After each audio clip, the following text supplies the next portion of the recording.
ನಮಸ್ಕಾರ. ರಿವ್ಯೂ ಚಾನಲ್ಗೆ ಸ್ವಾಗತ. ನಾನು ಸೌಖ್ಯ ಗಾಂವ್ಕರ್. ರಾಹುಲ್ ಗಾಂಧಿಗೆ ಬಹು ದೊಡ್ಡ ಸೆಟ್ ಬ್ಯಾಕ್ ಆಗಿದೆ. ಕೇರಳ ಸರ್ಕಾರ ಅತಿ ದೊಡ್ಡ ಆಘಾತವನ್ನು ಕೊಟ್ಟಿದೆ ರಾಹುಲ್ ಗಾಂಧಿ ಅವರಿಗಿದು ಆರೋಗ್ಯಿಸಿಕೊಳ್ಳಲಾರದ ಬೆಳವಣಿಗೆ. ರಾಹುಲ್ ಗಾಂಧಿಯವರ ರಾಜಕಾರಣಕ್ಕೇನೆ ಬಹುದೊಡ್ಡ ಹಿನ್ನಡೆ. ಎಷ್ಟೆಲ್ಲ ಕಷ್ಟಪಟ್ಟು ಸೋಲಿನ ಸರಮಾಲೆಯನ್ನೇ ಸುತ್ತಕೊಂಡಿದ್ದ ಕಾಂಗ್ರೆಸ್ಸು ಕೇರಳವನ್ನು ಗೆಲ್ತು.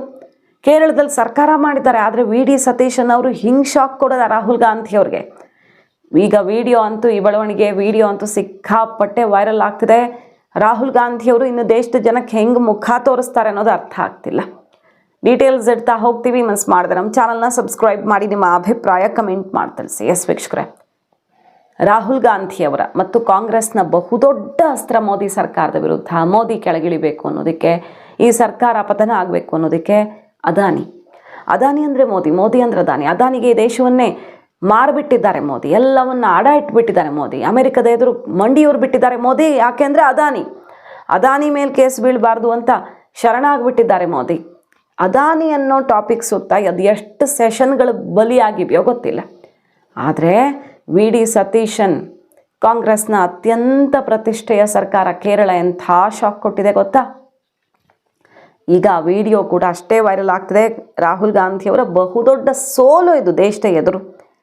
ಅದಾನಿ ವಿಳಿಂಜಮ್ ಪೋರ್ಟ್ ಇದು ಭಾರತಕ್ಕೆ ಒಂದು ಅತಿ ದೊಡ್ಡ ಲಾಭದಾಯಕ ಆಗುವಂಥ ಪೋರ್ಟ್ ಕೂಡ ಹೌದು. At least $220 million each year save ಮಾಡುತ್ತೆ ಅನ್ನುವಂಥದ್ದೊಂದು ಮಹತ್ವಾಕಾಂಕ್ಷೆ ಪ್ರಾಜೆಕ್ಟು ಅದು. ಮತ್ತು ಸೆಂಟ್ರಲ್ ಗೌರ್ಮೆಂಟದಲ್ಲ, ಕೇರಳ ಗೌರ್ಮೆಂಟ್ದೇ ಪ್ರಾಜೆಕ್ಟ್ ಇದು. ಪಬ್ಲಿಕ್ ಪ್ರೈವೇಟ್ ಪಾರ್ಟ್ನರ್ಶಿಪ್ಪಲ್ಲಿ ಮಾಡ್ತಿರುವಂಥ, ಅಂದರೆ ಸರ್ಕಾರದಿಂದ ಮತ್ತು ಪ್ರೈವೇಟ್ ಬಿಸ್ನೆಸ್ ಮ್ಯಾನ್ಗಳ ಜೊತೆಗೆ ಟೈಅಪ್ ಆಗಿ ಮಾಡುವಂಥ ಪ್ರಾಜೆಕ್ಟು. ಅದಾನಿ ಜೊತೆಗೆ ಟೈಅಪ್ ಆಗಿ ವಿಡಿಯೋ ವೈರಲ್ ಆಗಿರೋದು ಯಾವುದು ನೋಡಿ. ಅದಾನಿ ಆ ಪೋರ್ಟ್ ಪಾರ್ಟ್ನರ್ಶಿಪ್ಪಲ್ಲಿ ವಿ.ಡಿ. ಸತೀಶನ್ ಅವರು ಫ್ಲ್ಯಾಗ್ ಹಿಡ್ಕೊಂಡು ಹಾರಿಸ್ತಾರೆ. ಈ ವಿಡಿಯೋ ಎಲ್ಲೆಡೆ ಸಂಚಲನ ಸೃಷ್ಟಿ ಮಾಡಿದೆ. ಯಾಕಂದರೆ ಕೇರಳವನ್ನು ಅದಾನಿಗೆ ಮಾರಿಬಿಟ್ರ ರಾಹುಲ್ ಗಾಂಧಿಯವರು ಅನ್ನೋ ಡೌಟ್ ಆಗ್ತಿದೆ. ಈಗ ಮೋದಿ ಅದಾನಿಗೆ ಎಲ್ಲ ಮಾರಿಬಿಟ್ಟಿದ್ದಾರೆ. ಬಟ್ ಈಗ ಕೇರಳವನ್ನು ರಾಹುಲ್ ಗಾಂಧಿಯವರು ಮಾರಿಬಿಟ್ರ ಅದಾನಿಗೆ ಯಾಕೆ ಇಂತಹ ಪರಿಸ್ಥಿತಿ ಬಂತು ಕಾಂಗ್ರೆಸ್ ಸರ್ಕಾರಕ್ಕೆ ಅನ್ನೋದು ಅರ್ಥ ಆಗ್ತಿಲ್ಲ. ಇದು ಅಂತಿಂಥ ಪ್ರಾಜೆಕ್ಟ್ ಅಲ್ಲ, ಭಾರತಕ್ಕೆ ಬಹಳ ದೊಡ್ಡ ಪ್ರಾಜೆಕ್ಟು, ಅದರಲ್ಲಿ ಡೌಟ್ ಇಲ್ಲ. India's first deep water container transshipment port ನಿರ್ಮಾಣ ಆಗ್ತಿರೋದು ಫಸ್ಟ್ ಫೇಸಲ್ಲೇ. ಇದರಲ್ಲಿ ಹಲವಾರು ಹಂತಗಳು ಬರ್ತವೆ. ಫಸ್ಟ್ ಫೇಸಲ್ಲೇ 8,000 to 9,000 ಕೋಟಿ ಪ್ರಾಜೆಕ್ಟು ಅದಾನಿ ಪಾರ್ಟ್ನರ್ಶಿಪ್ಪಲ್ಲಿ, ಬರೀ ಒಂದು ಫೇಸ್ಗೆ ತುಂಬ ಹಂತಗಳು ಬರ್ತವೆ. ಇಂಥದ್ದೊಂದು ಪ್ರಾಜೆಕ್ಟನ್ನು ವಿಲಿಂಜಮ್ ಇಂಟರ್ನ್ಯಾಷನಲ್ ಸೀ ಪೋರ್ಟನ್ನು ಈಗ ಮಾಡೋದಕ್ಕೆ ಹೊರಟಿರೋದಿದೆಯಲ್ಲ ಅದಾನಿ ಜೊತೆ ಪಾರ್ಟ್ನರ್ಶಿಪ್ಪಲ್ಲಿ. ಏನು ಹೇಳ್ತಾರೆ ಕೊಚ್ಚಿಯಲ್ಲಿನ ಈ ಪ್ರಾಜೆಕ್ಟ್ಗೆ ರಾಹುಲ್ ಗಾಂಧಿ ಅವ್ರಿಗೆ ಮುಖಭಂಗ ಅಲ್ವಾ, ಇದು ಮುಜುಗರ ಆಗ್ತಿಲ್ವಾ ಅನ್ನೋದೇ ಬಹಳ ಆಶ್ಚರ್ಯಕ್ಕೆ ಕಾರಣ ಆಗಿದೆ. ಅಷ್ಟು ಚೆನ್ನಾಗಿ ರೆಡ್ ಕಾರ್ಪೆಟ್ ಹಾಸಿ ಕರ್ಕೊಂಡಿದ್ದಾರೆ ಅದಾನಿನ. ಬಟ್ ರಾಹುಲ್ ಗಾಂಧಿಯವರು ಮೋದಿ ಅದಾನಿ ಬಿಸ್ನೆಸ್ ಮಾಡ್ತಾರೆ, ಮೋದಿ ಜೊತೆ ಅದಾನಿ ದೇಶವನ್ನು ಕೊಳ್ಳೆ ಹೊಡಿತಿದ್ದಾರೆ ಅಂತ ಹೇಳೋದು ಯಾಕೆ? അങ്ങനെ കേരളത്തിന്റെ കാർഷികോൽപ്പന്നങ്ങൾ, സുഗന്ധ വ്യഞ്ജനങ്ങൾ, സമുദ്ര अदानी अदानी अदानी अदानी अदानी एक नाम सब जगह हमें सुनने को मिला,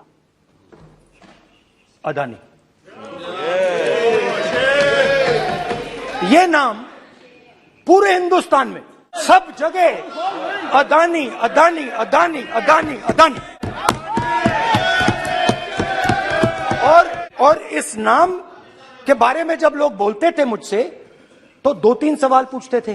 ये पूछते थे कि ये जो अदानी जी हैं ये किसी भी बिजनेस में घुस जाता है, ये सफलता प्राप्त कर जाता है, ये कभी फेल नहीं होता। और युवाओं ने मुझसे ये सवाल पूछा कि भाई ये हो क्या रहा है, हम भी सीखना चाहते हैं। Your chief minister and the prime minister are handing this country over to Adani and Ambani. Adani and Ambani are not interested in giving jobs to the people of Kerala or the people of India. Kerala needs its small and medium businesses to be strengthened. Kerala needs its agricultural foundation to be strengthened. Kerala needs connectivity and IT. ಈ ದೇಶದಲ್ಲಿ business ಮೆನ್ಗಳು ಬೇಕು, ಈ ದೇಶಕ್ಕೆ ಉದ್ಯೋಗ ಸೃಷ್ಟಿ ಆಗಬೇಕು, private sector ಬಲದೊಂದಿಗೆ ದೇಶ ಮುನ್ನುಗ್ಗುತ್ತೆ, ಇದೆಲ್ಲ ಗೊತ್ತಿದ್ರು ಎಲ್ಲ ಕಾಂಗ್ರೆಸ್ ಆಡಳಿತ ರಾಜ್ಯಗಳಿಗೆ ಅದಾನಿ ಬೇಕು. ಆದರೆ ಯಾಕೆ ಇಂತಹ ಕೆಟ್ಟ ಸಂದೇಶವನ್ನು ದೇಶಕ್ಕೆ, ತಪ್ಪು ಸಂದೇಶವನ್ನು ದೇಶಕ್ಕೆ ಕೊಡ್ತಿದ್ದಾರೆ ರಾಹುಲ್ ಗಾಂಧಿ ಹಾಗಾದರೆ ಅನ್ನೋದು ಅರ್ಥ ಆಗದಿರೋ ವಿಚಾರ. ಇದು ಬರೀ ಕೇರಳದಲ್ಲಿ ಅಂದ್ಕೊಂಡ್ರೆ ಬೇರೆ ರಾಜ್ಯಗಳದ್ದು ನೋಡೋಣ ಒಂದ್ಸಲ. ತೆಲಂಗಾಣದಲ್ಲಿ ಎಷ್ಟು 1000 ಕೋಟಿ ಪ್ರಾಜೆಕ್ಟ್ಸ್ ಇದೆ ಗೊತ್ತಾ? 12,400 ಕೋಟಿ ಇನ್ವೆಸ್ಟ್ಮೆಂಟ್ಸು ಅಕ್ರಾಸ್ ತೆಲಂಗಾಣ. ಯಾವ್ಯಾವ ಸೆಕ್ಟರಲ್ಲಿ? Green energy, data centres, aerospace, road infrastructure, ಸಾವಿರ ಗಟ್ಟಲೆ ಜಾಬ್ ಕ್ರಿಯೇಷನ್ನು. ತೆಲಂಗಾಣದಲ್ಲಿ ಅದಾನಿ ಕೈ ಚಳಕ 12,400 ಕೋಟಿ ರೈಟ್ ನಾವು. ಹಾಗಾದರೆ ಈ ರೇವಂತ್ ರೆಡ್ಡಿ ಅವರು ತೆಲಂಗಾಣವನ್ನು ಮಾರಿಬಿಟ್ರ ಅದಾನಿಗೆ ಅನ್ನುವಂಥ ಪ್ರಶ್ನೆ. 100 megawatt green energy power data centre campus ಚಂಡನ್ವೇಲಿಯಲ್ಲಿ 5,000 ಕೋಟಿ ಪ್ರಾಜೆಕ್ಟ್ ಇದು. ಗ್ರೀನ್ ಪಂಪ್ಡ್ ಸ್ಟೋರೇಜ್ ಎನರ್ಜಿ 5,000 ಕೋಟಿ ಇದೊಂದು ಪ್ರಾಜೆಕ್ಟು. ಮ್ಯಾನುಫ್ಯಾಕ್ಚರಿಂಗ್ ಮತ್ತು cement, Ambuja cements, Adani cements, ಅದು ಸುಮಾರು ಒಂದು 4,000 ಕೋಟಿದು. ಡಿಫೆನ್ಸ್ ಏರೋಸ್ಪೇಸು, ಅದರಲ್ಲಿ ಸಾವಿರ ಜಾಬ್ ಕ್ರಿಯೇಷನ್ ಆಗಿದೆ, ಕೋಟಿಗಟ್ಟಲೆ ಬೆಲೆ ಬಾಳುವಂಥ ಪ್ರಾಜೆಕ್ಟು. ರೋಡ್ ಇನ್ಫ್ರಾಸ್ಟ್ರಕ್ಚರ್ 4,000 ಕೋಟಿ ಅದಾನಿಗೆ ಮಾರಿದ್ದಾರೆ ತೆಲಂಗಾಣನ ಅಂತ ಹೇಳೋಕ್ಕಾಗತ್ತಾ ನಾವು? ಸೊ ಈ ಥರ ತೆಲಂಗಾಣದ್ದಿದೆ. ಇನ್ನು ಬೆಂಗಳೂರಿಗೆ ಬರೋಣ, ಕರ್ನಾಟಕಕ್ಕೆ ಬರೋಣ. DK ಶಿವಕುಮಾರ್ ಅವರು, ಸಿದ್ದರಾಮಯ್ಯನವರ ಸರ್ಕಾರ ಎಷ್ಟು ಕೋಟಿ ಇದೆ? ಹೆಚ್ಚು ಕಡಿಮೆ 1,00,000 ಕೋಟಿ ತನಕ ಕರ್ನಾಟಕದಲ್ಲಿ ಇನ್ವೆಸ್ಟ್ಮೆಂಟ್ ಇದೆ. ಅದರಲ್ಲೂ DK ಶಿವಕುಮಾರ್ ಅವರು ಅತ್ಯಂತ ಮಹತ್ವಾಕಾಂಕ್ಷೆಯ, ಯಾರು ಹೇಳಿದ್ರೂ ಡ್ರಾಪ್ ಮಾಡೋಕ್ಕೆ ರೆಡಿ ಇಲ್ವಲ್ಲ, ಆ ಟನಲ್ ರೋಡು ಬಹುತೇಕ ಅದಾನಿ ಗ್ರೂಪ್ಗೆ ಹೋಗುತ್ತೆ. ಯಾಕಂದರೆ ಈಗ ಕಾಣಿಸ್ತಿರೋದು ಅದೇನೆ ಮೇಜರ್ ಕಾಂಟ್ರಾಕ್ಟ್ ಇದು. 18.5 kilometre Bengaluru tunnel road project, ಸುಮಾರು 12,690 ಕೋಟಿ ಪ್ರಾಜೆಕ್ಟು. ಈ ಟ್ರಾಫಿಕ್ ಸಮಸ್ಯೆಯನ್ನು ನಿವಾರಿಸೋದಕ್ಕೆ ಅದೊಂದೇ ಸೊಲ್ಯೂಷನ್ನು ಅಂತ ಕೈಗೆತ್ತಿಕೊಂಡಿದ್ದಾರೆ. DK ಶಿವಕುಮಾರ್ ಅವರು ಏನು ಮಾಡಿದ್ರೂ ಬಿಡಲ್ಲ ಅಂತ ಸೆಡ್ ಹೊಡೆದಿದ್ದಾರೆ. ಅದನ್ನು ನಿಭಾಯಿಸೋದಕ್ಕೆ ಬಹುತೇಕ ಈಗ ಫೈನಲ್ ಆಗತ್ತೆ ಅದಾನಿಗೆ ಅನ್ನೋ ಥರನೇ ಇದೆ ಬಿಡ್ಡಿಂಗ್ ಡೀಟೇಲ್ಸ್ ನೋಡಿದ್ರೆ. ಮತ್ತು ಬೇರೆ ಬೇರೆ ಕಡೆ ಇದೆ. Green energy, infrastructure, cement manufacturing, logistics, Mangalore international airport, ಇದೆಲ್ಲ ಪ್ರಾಜೆಕ್ಟ್ಸು ಅದಾನಿ ಕರ್ನಾಟಕದಲ್ಲಿ ನಿಭಾಯಿಸ್ತಿದ್ದಾರೆ. ಹಾಗಾದರೆ ರಾಹುಲ್ ಗಾಂಧಿಯವರು ಈ ದೇಶದ ಮುಂದೆ ಇಂತಹ ಸುಳ್ಳುಗಳನ್ನು ಹೇಳೋದು ಯಾಕೆ? ಈಗ ನೋಡಿ, OBC ಸುತ್ತ ಹೊಸ ದಂಗೆ ಎಬ್ಬಿಸ್ತೀನಿ ಅಂತ ಸವಾಲು ಹಾಕಿದ್ದಾರೆ. ಮೋದಿ ಸರ್ಕಾರಕ್ಕೆ ಹುಷಾರ್ ಅಂತ ಎಚ್ಚರಿಕೆ ಕೊಟ್ಟಿದ್ದಾರೆ. ಮೊದಲು ಜಾತಿ ಗಣತಿನೇ ಬೇಡ ಅಂತಿದ್ರು ಮೋದಿ, ಈಗ ಭಯ ಆಯಿತು ನಾವು ಹೇಳಿದ್ದಕ್ಕೆ, ಜಾತಿ ಗಣತಿ ಮಾಡ್ತಿದ್ದಾರೆ. ಬಟ್ ಇಲ್ಲೂ ಮೋಸ. SC ST ಅಂತ ಕಾಲಮ್ ಮಾಡಿದ್ದಾರೆ, OBCಗೆ ಯಾಕೆ ಮಾಡಿಲ್ಲ? OBC ಅವರ ಹಕ್ಕು ಕಿತ್ಕೊಳ್ತಿದ್ದೀರಾ. OBC ಅವರು ಈ ದೇಶದಲ್ಲಿ ಎಲ್ಲರೂ ನೋಡ್ತಾ ಇರಿ, ಬೀದಿಗಿಳಿತಾರೆ, ಒಂದೊಂದು ದೊಡ್ಡ ದಂಗೆ ಆಗತ್ತೆ, ಈ ಸರ್ಕಾರವೇ ತಲೆ ಬಗ್ಗಿಸಿ ಕೂರೋ ಥರ ಮಾಡ್ತೀವಿ ಅಂತ ಎಚ್ಚರಿಕೆ ಕೊಡ್ತಿದ್ದಂಗೆ ಮೋದಿ ಸರ್ಕಾರ ಸಿಡ್ದೆದ್ದಿದೆ. ಜಾತಿ ಅಂತ ದೇಶವನ್ನು ಒಡೆಯೋದಕ್ಕೆ ನೋಡಬೇಡಿ, ನಿಮ್ಮ ರಾಜಕೀಯ ಹೊಟ್ಟೆ ಕಿಚ್ಚಿಗೆಲ್ಲ ಇಂತಹ ವಿಚಾರಗಳನ್ನು ಬಳಸ್ಕೊಳ್ಬೇಡಿ, ಹುಷಾರ್ ಅಂತ ತಿರುಗಿಬಿದ್ದಿದೆ. ಒಟ್ಟಿನಲ್ಲಿ ಇನ್ನೊಂದು ದಂಗೆ ಎಬ್ಬಿಸ್ತೀನಿ ಅಂತ ಹೊರಟಿದ್ದಾರೆ. ಬಟ್ ರಾಹುಲ್ ಗಾಂಧಿ ಅವರು ಹೇಳೋದನ್ನು ಅವ್ರ ಮಿತ್ರರೇ ಕೇಳಲ್ಲ ಅನ್ನೋದಕ್ಕೆ ಇನ್ನೊಂದು ಬೆಸ್ಟ್ ಎಕ್ಸಾಂಪಲ್ ಸಿಕ್ಕಿದೆ ನೋಡಿ.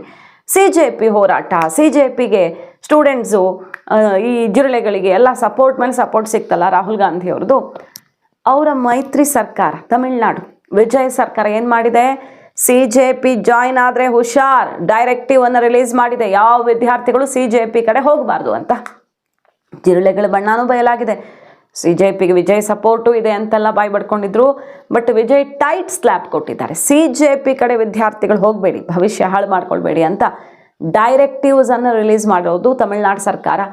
ಆದರೆ ರಾಹುಲ್ ಗಾಂಧಿ ಅವರು ಹಿಂಗೆ ಹೇಳ್ತಾರೆ, ಅವರು ಹೇಳೋದನ್ನು ಅವರ ಸರ್ಕಾರವೇ ನಂಬಲ್ಲ, ಕಡೆ ಅವ್ರು ಹೇಳೋದನ್ನು ಅವರ ಸರ್ಕಾರವೇ ಪಾಲಿಸಲ್ಲ ಅನ್ನೋದು ಕೇರಳ, ತಮಿಳ್ನಾಡಿನಲ್ಲೆಲ್ಲ ನೋಡ್ತಾ ಇದ್ರೆ ಈ ಪರಿಸ್ಥಿತಿ ಯಾಕೆ ಬಂತು ರಾಹುಲ್ ಗಾಂಧಿ ಅವ್ರಿಗೆ ಅಂತ ಅನ್ನಿಸ್ದೇ ಇರಲ್ಲ. ಮಾಹಿತಿ ಇಷ್ಟ ಆಗಿದ್ರೆ ಮಿಸ್ ಮಾಡಿದ್ರೆ ನಮ್ಮ ಚಾನಲ್ನ ಸಬ್ಸ್ಕ್ರೈಬ್ ಮಾಡಿ, ನಿಮ್ಮ ಅಭಿಪ್ರಾಯ ಕಮೆಂಟ್ ಮಾಡಿ ತಿಳಿಸಿ. Thank you.